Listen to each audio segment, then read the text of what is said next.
One of the problems I have today with banking is that you do not get your check returned to you. This is called truncation.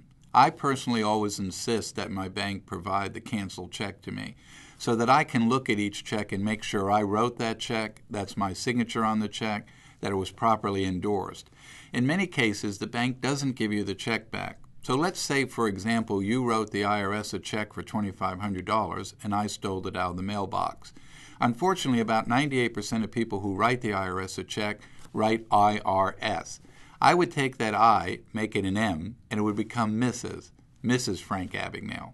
I would deposit in my checking account, and of course it would clear because it is your check, the funds are there, it's your signature. Eventually, you'd get your bank statement and you'd go to reconcile. Of course, you wouldn't have the original check, you'd only have the statement. So you'd say to yourself, check 1028, $2,500. Oh yes, I wrote that to the IRS. When in reality, I have the check. Eventually, the IRS will come after you, but it will be way past the 30-day notification time at the bank.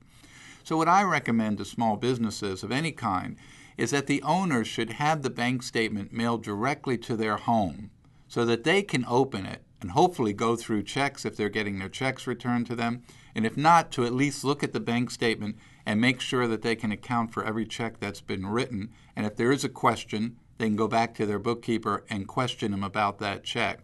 Once they've reviewed everything, if everything looks fine and they want to bring it back to their bookkeeper to reconcile, that's fine. But at least you've taken the step to reconcile the statement prior to giving it to your bookkeeper.